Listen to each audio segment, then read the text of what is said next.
Umayya হযরত বেলাল রাদিয়াল্লাহু তাআলা আনহুর জিহ্বাটারে টান দিয়া বের কইরা এই জিহ্বার মধ্যে পেরেক ঢুকায়া দিছিল, জিহ্বার মধ্যে পেরেক ঢুকায়া দিছিল। যেই জিহ্বায় আল্লাহ আল্লাহ জিকির কয় এই জিহ্বা আমি রাখবো না কয়ে পেরেক ঢুকায়া দিছিল। এজন্য হযরত বেলালের মুখে একটু সমস্যা হইতো, আশহাদু বলতে পারতেন না, বলতেন আসহাদু, শিন উচ্চারণ করতে পারতেন না, শিনটা ভালো করে উচ্চারণ হতো না। সাহাবায়ে কেরাম কয় ইয়া রাসূলুল্লাহ, ওগো নবীজি ভালো করে একজন মুয়াজ্জিন নিযুক্ত করে ফেলেন। নবী সাহাবায়ে কেরামের পরামর্শ নিয়া অন্য একজন সাহাবীকে মুয়াজ্জিন নিযুক্ত করে দিলেন। এশার নামাজের পরে নবী বলেন, বেলাল ফজর থেকে আর আযান দেওয়া লাগবে না। এই কথা শুনতেই যেন বেলাল হাবশির মাথায় আসমান ভেঙে পড়ল। এশার নামাজ পড়ে সবাই যার যার ঘরে চলে যায়, কিন্তু মসজিদে নববী কাছে কি গেলেন না শুধু একজন, তিনি আর কেউ নন, তিনি হলেন বেলাল হাবশি। মসজিদ নববীর কোনায় খাম্বার কিনারায় বইসা বইসা চোখের পানি জড়ায় আল্লাহর কাছে কান্দে আর কয়, মালিক ও মালিক, তোমার হাবিব আমারে মুয়াজ্জিনের চাকরি থেকে বাতিল করে দিছি। ও মালিক, আমি তোমার হাইকোর্টে আমি আবেদন করলাম, আপিল করলাম হাইকোর্টে, নিম্ন আদালতে আমার চাকরি বাতিল, উচ্চ আদালতে আমি আপিল করলাম। মাওলা, এই শিন উচ্চারণ করতে পারি না কেন? আল্লাহ, তোমার নাম নেওয়ার কারণে আমার জিহ্বায় পেরেক মারছি, এজন্য আমি শিন উচ্চারণ নিতে পারি না। এটা তো আমার কোনো দোষ না। আল্লাহ, হয় তুমি আমার জিহ্বা ভালো করে দাও, নতুবা আযান বদলায়া দাও। আল্লাহু আকবার। হয় মালিক আমার জিহ্বা তুমি ভালো করে দাও, নতুবা আমি যেভাবে বলি এইভাবে আযান বানায় দাও। আল্লাহু আকবার, আল্লাহু আকবার। কত বড় আবদার আল্লাহর দরবারে। আল্লাহ পাক রব্বুল আলামিন তার হাবিবকে জানিয়ে দিয়েছেন, বন্ধু আযানও বদলিবে না, আমার বেলালের জিহ্বা যেভাবে আছে এইভাবেই থাকবে, জিহ্বাও ভালো হবে না। আমি আল্লাহর নাম নেওয়ার কারণে জিহ্বা যে ক্ষত, এই ক্ষত আমি আল্লাহ বেলালের হাসরের মাঠে দেখতে চাই। হাসরের মাঠে বেলাল আমাকে ওই জিহ্বা দেখাবে, যেমন অবস্থায় আছে অবস্থায় থাকবে, আযানও বদলিবে না। ভাইরা বন্ধুরা, ফজরের আযান দিলেন অন্য একজন মুয়াজ্জিন। আযান তো হয়ে গেল, নামাজের টাইম হয়ে গেল। আমার নবী, মায়ের নবী, তিনি বের হয়েছেন হুজরা থেকে নামাজ পড়াবেন মসজিদে নববীতে। সাহাবায়ে কেরাম সবাই অপেক্ষায়, মায়ের নবী হুজরা থেকে বের হয়েছেন নামাজ পড়াবেন, কিন্তু সূর্য তো ওঠে না, রাত তো পোহায় না। ফজরের নামাজটা পড়তে হয়, একটু রাত যখন শেষ হয়ে যায়, সুবহে সাদিকের পরে ফজর যখন শুরু হয়, একটু আকাশটা ফর্সা হওয়া শুরু করে, তখন সুন্নাম ফজরের নামাজ পড়া সুন্নাত। আমার নবী ওই সময়টার অপেক্ষা করেন, একটু আকাশটা ফর্সা হবে। কিন্তু না না, অন্যদিন যেই টাইমে আকাশ ফর্সা হয়ে যেত, আজ ওই টাইমে আকাশ ফর্সা হইতেছে না, অন্ধকার শুধু আরো বাড়তেছে, অন্ধকার শুধু বাড়তেছে। সাহাবায়ে কেরামের ভিতরে অস্থিরতা, আল্লাহর নবীর ভিতরে অস্থিরতা। কই সকাল তো হয় না, আকাশ তো ফর্সা হয় না। আল্লাহর কাছে নবী জানতে চাইলেন, মালিক ও মালিক, কিয়ামত কি তুমি ঘটায় দিবা নাকি? আল্লাহ, কিয়ামত কি হয়ে যাবে নাকি বুঝতেছি না গো আল্লাহ, নাকি আমরা কোন আযাবের সম্মুখীন? আল্লাহ বলে, বন্ধু কি হয়েছে? কই মালিক, কেন এখনো সকাল হয় না, ফর্সা হয় না? ফজরের নামাজ তো পড়বো, কিন্তু এত অন্ধকারে কেমন করে নামাজ পড়ি? আল্লাহ, ফজরে আযান বুঝি হয়, এখনো বুঝি ফজরের টাইম হয় নাই, ফর্সা হয় নাই। জিবরাইল আমিন দ্রুত নেমে এসে মায়ার নবীকে জানায় দিলেন, নবী গো, কেমন করে সকাল হবে গো নবী? মদিনার মসজিদে ফজরের আযান তো এখনো হয় নাই। আল্লাহ নবী বলে, ভাই জিবরাইল, অন্য দিনের চেয়ে আযান তো আরো সুন্দর আযান হয়েছে, শুদ্ধ করে আযান হয়েছে, শুদ্ধ করে আযান। জিবরাইল আমিন কই, নবী গো, জানি না, তবে অন্য দিনের আযান আমরা আসমানের ফেরেশতারাও শুনতে পাইতাম, শুধু আমরা না, আরশের মালিক আরশে বইসা শুনতেন। কিন্তু আজ ফজরে আযান আমরা আকাশের ফেরেশতারা শুনি নাই, আল্লাহ নিজেও শুনে নাই, এজন্যই রাত শেষ হইতেছে না। ওগো নবীজি, বেলাল আযান না দেওয়া পর্যন্ত রাত কিন্তু পোহাবে না। ভাইয়ার নবী, দয়ার নবী কয়, বেলাল, আমার আল্লাহর কাছে এত দাবি হয়ে গেছে বেলাল, আমরা তো বুঝতে পারি নেই রে বেলাল, দ্রুত আযান দাও। বেলাল আজান দিলেন, রাত পোহালো, দিনের আভাস দেখা গেল। জোরে করুন সুবহানাল্লাহ। রমজান শরীফ, মায়ার নবী সেহরি খাইতেছেন। রমজানে সেহরি খাওয়া কি সুন্নত, ঠিক না? সেহরি খাওয়া সুন্নত। একটা খেজুর হইল একটা সেহরি খাবেন, সুন্নত আদায় হবে। তবে যদি কেউ সেহরি না খায় রোজা হবে না তা না। সেহরি যদি কেউ ঘুমের তালে খাইতে না পারে রোজা হবে। উনি যদি রোজা রাখতে চায় রোজা রাখতে হবে। রোজা রাখতে চায় না, রোজা রাখতে হবে। সেহরি না খাইলেও রোজা রাখতে হবে। তবে সেহরি খাওয়াটা সুন্নত, বহুত বড় সুন্নত। এই সেহরির টাইমটা উম্মতে মুহাম্মদীর জন্য আল্লাহ পাক স্পেশাল একটা সুযোগ দিয়েছেন, যেটা আগের উম্মতের ছিল না, এমনকি ইসলামের শুরুতে ছিল না। মায়ার নবীর কাছে যখন রমজানের বিধান নাজিল হয়েছে তখন রোজার সিস্টেম ছিল অন্যরকম। সিস্টেমটা কেমন ছিল? সিস্টেম ছিল সকাল থেকে নিয়ে সন্ধ্যা পর্যন্ত রোজা রাখবে। এরপরে ইফতার করার পরে যদি কেউ ঘুমায়া পড়ে তাহলে আর খাওয়ার সুযোগ নাই। ঘুম থেকে উঠিয়া রাত যদি থাকেও রাতে আর খাওয়ার সুযোগ নাই। ঘুমায় গেলেই তার ঘুম থেকে রোজা শুরু। এখন রাত 12টার সময় সে ঘুমাক, রাত 12টা থেকে তার রোজা শুরু হয়ে গেছে। একদম পরের দিন সেই ইফতার পর্যন্ত, মাগরিব পর্যন্ত রোজা রাখতে হবে। এটা ছিল ইসলামের প্রথম জমানার রোজার বিধান। এতে করে নবীর একজন সাহাবী হযরত কায়েস রাদিয়াল্লাহু তাআলা আনহু, পবিত্র কোরআনের সূরাতুল বাকারার মধ্যে আল্লাহ পাক এই আয়াত নাজিল করছেন নবীর এই সাহাবীর ব্যাপারে। হযরত কায়েস রাদিয়াল্লাহু তাআলা আনহু ইনি একজন দিনমজুর ছিলেন, একজন কৃষক ছিলেন। সারা দিন জমিতে সে মরুভূমিতে কামকাজ করেন, রোজা রাখা কামকাজ করছেন। ইফতারের সময় আসছেন, আয়েশা তিনি বিবিরে বলতেছেন, বিবি গো সারাদিন কাম করছি, খুব ক্লান্ত, কিছু আছে ইফতারি কিছু আছে? ইনি বলে আমি আপনার কাছে আনতেছি, ইফতারি রেডি নাই, রেডি করে আনতেছি, আপনি একটু ধৈর্য ধরেন। কইতেই সারাদিনে ক্লান্ত মানুষ তো একটু খালি হেলান দিছেন, আর হেলান দিতেই ঘুম চলে আসছে। বলুন তো দেখি, ঘুমাইলে পরে আর খাওয়ার সুযোগ আছে? দাদা বুঝছেন, উনি ঘুমায় গেছেন, ক্লান্ত মানুষ তো। দেখবেন রিক্সাওয়ালা মানুষ রমজান মাসে রিক্সা চালায় হঠাৎ করে একটা গাছের নিচে যখন ক্লান্ত হইয়া মাথাটাকে হাতটারে বালিশ বানাইয়া যখন খালি শোয়, নাক ডাকায় ঘুমাইতে শুরু করে, ঠিক না? ঘুমায় যায়। তো উনি ঘুমায় গেছে। বিবি সাহেব আসছে, আইসে যখন দেখে বিবি স্বামী ঘুমায় গেছে, ইন্না লিল্লাহি ওয়া ইন্না ইলাইহি রাজিউন, তখন উনি ঘুম থেকে লাফ দিয়ে উঠছে।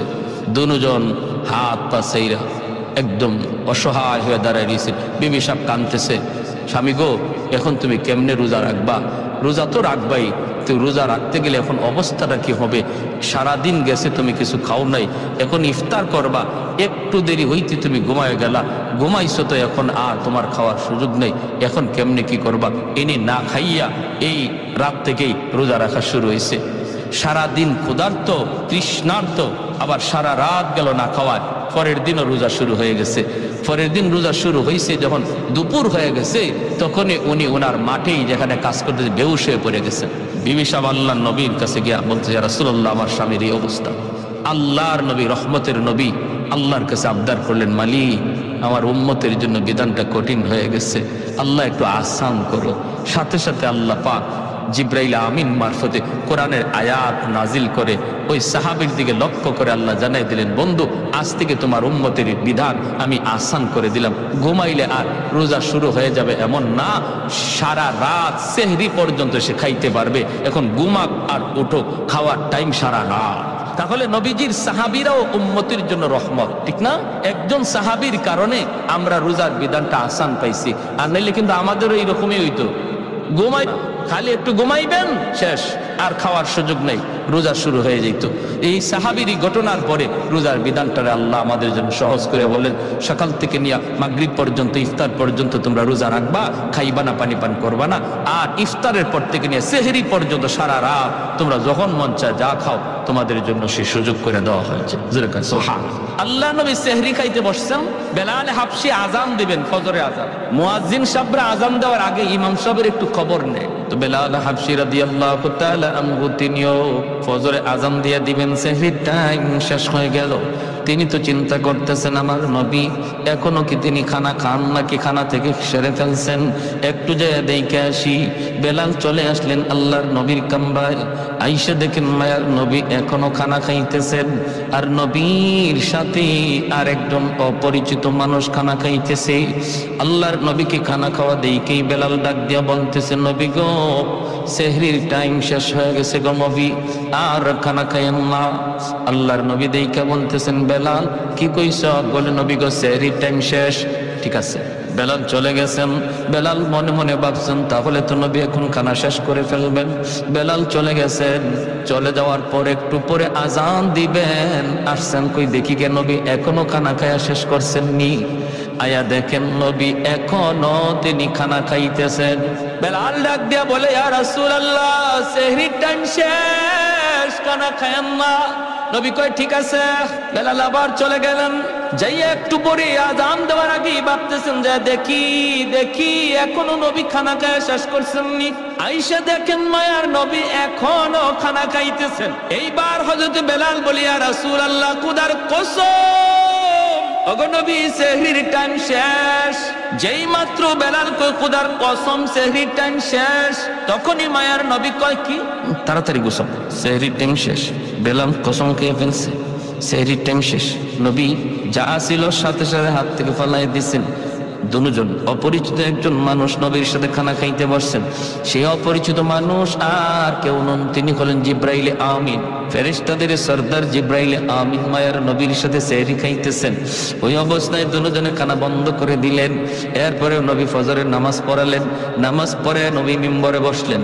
বৈশেই নবী ডাক দিলেন, বেলাল কাছে আসো। কাছে আইনে বলেন, বেলাল প্রথমবার যখন তুমি বলছো নবী গো সেহরির টাইম শেষ, কিন্তু জিব্রাইল আমারে বলতেছেন নবী গো সেহরির টাইম আরো আছে, খান। সুবহানাল্লাহ কইতেন না আপনারা?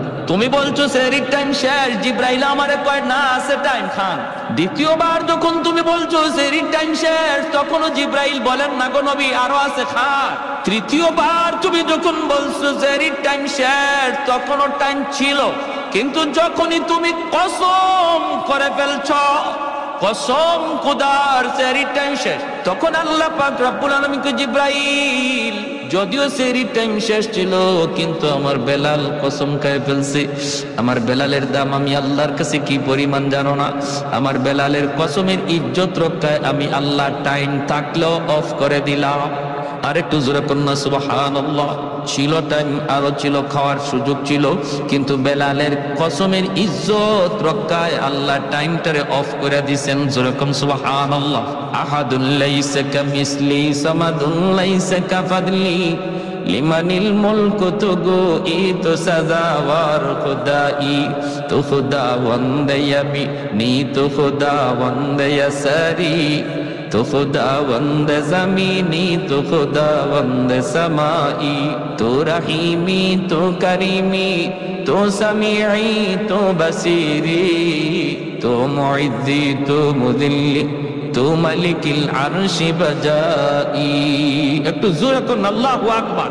একজন বলি রে যুবক, যৌবন কালটা হলো আল্লাহর ওলি হওয়ার বয়স। বেলাল হাবশী যৌবনেই তিনি আল্লাহরে খুশি করে ফেলছেন। যৌবন কালেই তিনি জিরো থেকে হিরো হয়েছেন। যৌবন কালেই তিনি ছিলেন গোলাম, গোলাম থেকে মায়ার নবীর পার্সোনাল সেক্রেটারি হয়েছেন। যৌবন কালেই বেলাল মসজিদে নববীর মুয়াজ্জিন হয়েছেন। আল্লাহু আকবার জোরে কর। তোমার যৌবন কালটা হলো আল্লাহকে খুশি করার বয়স। কারণ যৌবনে যখন যুবক আল্লাহর গোলামি করে, যৌবনকালে যুবককে যখন মসজিদে পাওয়া যায়, একজন যুবককে যৌবনে যখন রোজা রাখতে দেখা যায়, যৌবনকালে যখন বাপ মার সেবা করতে পাওয়া যায়, যৌবনকালে যখন মুরব্বীদের শ্রদ্ধা করতে দেখা যায়, যৌবনকালে যখন আল্লাহর ভয় অন্তরে পাওয়া যায়, গান বাজনার আয়োজন করে না, করে তো করে ওয়াজ মাহফিলের আয়োজন করে, ওই যুবক যৌবনে ওলির খাতায় নাম উঠায় নেয়। লা ওয়ারাকাল কাফি, মায়ের নবী বলেন যার গুনাহ করার সুযোগ ছিল, সামর্থ্য ছিল, এরপর আল্লাহর ভয়ে যে যুবক গুনাহ করে না, সুযোগ ছিল রাতের অন্ধকারে জিনা ব্যভিচার করার, সুযোগ ছিল দরজা বন্ধ কইরা খানা খাইয়া মানুষের সামনে রোজাদার সাজার, সুযোগ ছিল দরজা বন্ধ করে পানি পান কইরা মানুষের সামনে রোজাদার সাজার, এরপরও যেই যুবক যৌবনে আল্লাহরে ডরাইয়া মানুষের চোখে ফাঁকি দিলেও আল্লাহর চোখে ফাঁকি দেওয়া যায় না, এই বিশ্বাস অন্তরে নিয়ে যেই যুবক সর্বদা আল্লাহর ভয় অন্তরে রেখে চলছি, মায়ার নবী দয়ার নবী বলেন ওই যুবকের কলিজার দিকে তাকাইয়া আল্লাহ পাক আসমান জমিন এখনো টিকায়া রাখছি, নতুবা জমিন প্রতিনিয়ত আল্লাহর কাছে আবদার করে মালিক আর কত আমি গুনাহগারের পায়ের আওয়াজ শুনবো, আর কত আমি সুদখোরের 5 তলা বিল্ডিং এর লোড নিব, আর কত আমি ঘুষখোরের 10 তলা বিল্ডিং এর লোড নিব। আলা কুল্লা ইয়াউমিন ওয়াল আরদু ইস্তাজিলু রাব্বাহু আবতালিউ ইবনা আদম ফি কারি, মালিক অনুমতি দাও, অনুমতি দাও, এই ফরিদপুরের গুনাহগার গুলির আমি জমিনের ভিতরে গিলে ফেলি, আমি সুদখোরের 5 তলা বিল্ডিংটা গিলে ফেলি, তুরস্কের জমিন 5 তলা 10 তলা বিল্ডিং গিলে ফেলেছে, সিরিয়ার জমিন 50,000 মানুষ গিলে ফেলেছে। আল্লাহ পাক বলে হাদিসে কুদসি, আল্লাহ পাক বলে শুধু তুরস্ক আর সিরিয়ার জমিন নয়, বাংলার জমিন, ফরিদপুরের জমিন, সিলেটের জমিন, সর্বকালের সর্বযুগের সর্ব জায়গার জমিন আল্লাহর কাছে আবদার করে মালিক আর কত আমি গুনাহগারের পায়ের আওয়াজ শুনবো, আসবিরু ইলা মাতা আসবিরু, ধৈর্য ধরবো তো আর কত কাল ধৈর্য ধরবো। আল্লাহ বলেন ওয়াল বাহরা ইস্তাজিলু রাব্বাহু, সাগর মহাসাগর গুলো এমন প্রতিনিয়ত আবদার করে ও মালিক আমি কক্সবাজার সমুদ্র সৈকত, ওই কক্সবাজার সমুদ্র সৈকতের পারে আইসা নাফরমান কত গুনাহ করে আমি সমুদ্র আর কত দেখব, আর কত আমি গুনাহগারের গুনাহ দেখব গো মালিক, আমার পারে আইসা তোমার কত গোলাম আমার দিকে তাকায় সুবহানাল্লাহর জিকির করে, তোমার কুদরত নিয়ে ভাবে, কিন্তু কত নাফরমান সাগরের পারে আইসা গুনার আয়োজন করে।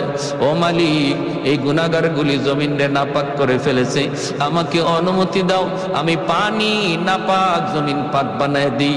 আল্লাহ পাক রব্বুল আলামিন বলে চুপ কর, এ জমিন থাম থাম, আমি আল্লাহ দেখতেছি জমিনে কেমন অন্যায় হয়, আমি আল্লাহ দেখতেছি জমিনে কেমন অন্যায় হয়, কেমন অপরাধ হয়, কেমন গুনাহ হয়, কেমন জুলুম হয়, এরপরও আমি কেন ধরি না জানো নি? কারণ এই মানুষকে আমি আল্লাহ বড় আদর করে বানাইছি, এই মানুষকে আমি আল্লাহ বড় আদর করে বানাইছি। আসমান আল্লাহ বানাইছেন কুন ফায়াকুন বইলা, জমিন আল্লাহ বানাইছেন কুন ফায়াকুন বইলা, ফেরেশতা আল্লাহ বানাইছেন কুন ফায়াকুন বইলা, কিন্তু আমারে আপনারে আল্লাহ পাক কুন ফায়াকুন বইলা বানায় নাই। আমারে আপনারে যখন আল্লাহ বানাইছে, আল্লাহ বলে খালাকতু বিয়াদাইয়া, আমি আল্লাহ আমার নিজের হাত দিয়া বান্দা বান্দিরে বানাইছি, কারণ এই চেহারার মধ্যে এত দামি কপাল, এই কপাল দিয়া বান্দা আমার কুদরতি কদমে সেজদা দিবে, এই কপালটারে তো দাম, এই কপাল ফেরেশতাদের হাতে বানাইলে হয় না, এই কপাল কোন ফায়াকুন বললো হয় না, আমি আল্লাহ নিজের হাতে বানাইছি। এই জমিনের মধ্যে এখনো এমন 4টা শ্রেণী আছে, লাউলা মাশাইখু রুক্কা ওয়াশ শাবাবু খুশা ওয়াল আতফালু রুদ্দা ওয়াল আনআমু রুদ্দা।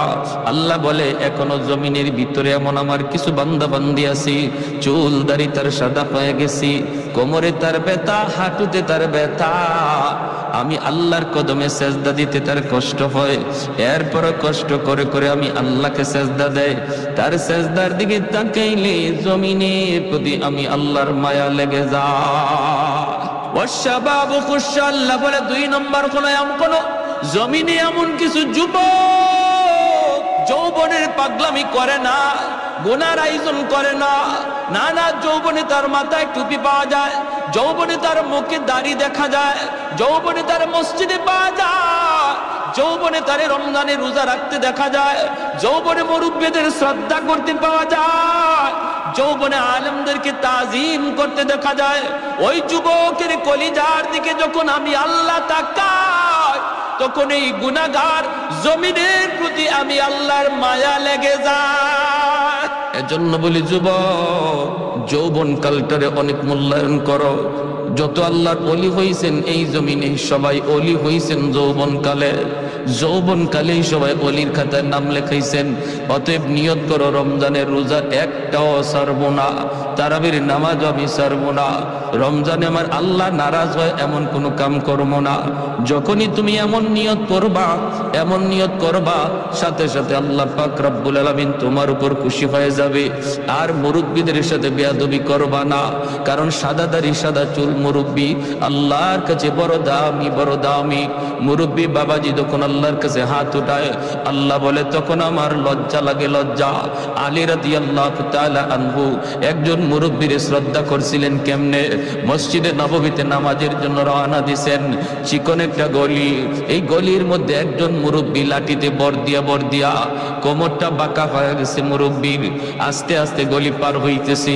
হযরত আলী মনে মনে ভাবেন, আমি যদি আমার মায়ার নবীকে নামাজের প্রথম রাকাতেই পাইতে হয়, তাহলে আমার একটু দ্রুত যাওয়া লাগবে। আর দ্রুত গেলে মুরব্বীকে একটু ধাক্কা দিতে হয়।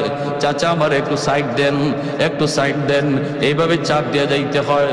হযরত আলী কয়, না, মুরব্বী হওয়ার কারণে আমার আল্লাহর কাছে বড় দামি। আল্লাহ যারে সম্মান দেয় আমিও তারে সম্মান দিব। লাগলে আমার এক রাকাত নামাজ ছুটে যাবে। মায়ার নবী মসজিদে নববীতে নামাজে দাঁড়ায় গেছেন। আল্লাহ নবী রুকুতে চলে গেছেন। আলী তো ওই মুরব্বীর পিছনে পিছনে আস্তে আস্তে আসতেছেন। এই দিকে আমার মায়ার নবী রুকুতে গেলেন। রুকুতে যাওয়া মাত্রই, রুকু থেকে মাথা উঠানোর আগেই আল্লাহ জিব্রাইলে আমিনকে পাঠিয়ে দিলেন। জিব্রাইলে আমিন আইসা বলতেছে, ইয়া রাসূলুল্লাহ, ইয়া হাবিবাল্লাহ, ওগো নবী মাথা উঠায়েন না, গো নবী মাথা উঠায়েন না, রুকু থেকে মাথা উঠাবেন না, কারণ আপনার আলী এখনো রাস্তায় নামাজে শরীক হতে পারে নাই। আল্লাহ নবী অবাক হয়ে গেলেন, রুকুতে ঘটনা কি? আলী নামাজে শরীক হইতো পারছে না বিদায় নবীর রুকু আল্লাহ লম্বা করতে কয়। এইবার মায়ার নবী, দয়ার নবী, তিনি তো রুকু লম্বা করতেছেন। আর জিব্রাইল আমিন কয়, নবী গো, আমি যখন আপনাকে বলবো তখন মাথা উঠাবেন। নবী তো লম্বা রুকু শুরু করে দিলেন। সাহাবাই কেরামও পিছনে পিছনে তারা লম্বা রুকু করতেছেন, লম্বা রুকু করতেছেন। এইভাবেই রুকু চলছে লম্বা রুকু। হঠাৎ করে জিব্রাইলে আমিন ডাক দিয়ে কয়, মায়ের নবী গো, এইবার মাথা উঠান, আপনার আলী নামাজে শরীক হয়ে গেছে। একটু জোরে কোন সুবহানাল্লাহ। হায়দার তেরা নাম সে ইসলাম রহেগা, हैदार तेरा नाम से इस्लाम रहेगा, दुनिया की शजाअत में तेरा नाम रहेगा, दुनिया की शजाअत में तेरा नाम रहेगा, उस्मान तेरा नाम से इस्लाम रहेगा, दुनिया की सखावत में तेरा नाम रहेगा। আল্লাহ নবী রহমতের নবী নামাজ শেষ কইরা মিম্বরে বসে ডাক দিলেন, আলী এদিকে আসো। নবীজির মনের মধ্যে আলীর প্রতি একটু জিদ জন্মেছে। আলী কেন আজকে নামাজে আসতে দেরি করলো, আর আমার এবার রুকুতে এত লম্বা সময় কেন দিতে হলো? নবী ডাক দিয়া বলতেছেন, আলী রে, আজকে নামাজে আসতে কেন তুমি দেরি করলা? হযরত আলী কয়, কই গো নবী, বেশি দেরি তো হয় নাই, আমি তো আপনাকে রুকুতে পাইছি। রুকুতে পাইছো? কেমনে পাইছো, হুশ আছে? বলি, ইয়া রাসূলুল্লাহ, আমি তো আপনার রুকুতে পাইছি। নবী কয়, আলী, তোমার রুকু পাওয়ানোর জন্য আল্লাহ আমারে রুকুতে হ্যাং করে রাখছে। তোমার রুকু পাওয়ানোর জন্য আল্লাহ আমারে রুকুতে আটকায় রাখছে। জিব্রাইল আমিন আইসা আমার কানে কানে কয়, নবী গো, মাথা তুলবেন না, আলীরে রুকু পাইতে দেন। হযরত আলী রাদিয়াল্লাহু তাআলা আনহু অবাক হয়ে গেলেন, ইয়া রাসূলুল্লাহ, এত বড় ঘটনা ঘটছে, আমি নবী গো, আমি তো জানি না। আল্লাহ নবী বলে, জানতে হবে না, আগে বলো রাস্তায় কি হয়েছে একটু কও। এইবার হযরত আলী কয়, নবী গো, আমি তো নির্ধারিত সময় বের হয়েছি জামাত ধরার জন্য, কিন্তু চিকন গলিটার ভিতরে একজন মুরব্বী, এই মুরব্বী মানুষের সম্মান করতে যায় আমার একটু দেরি হয়ে গেছে। আল্লাহর নবীর চোখ থেকে দর দর করে পানি পড়ে। নবী কান্দে আর কয়, আলী রে, দেখ, সাদা দাড়ি সাদা চুল, দুর্বল মুরব্বী মানুষকে সম্মান করলে আল্লাহ কত সম্মান তোমার বাড়ায়া দিছে।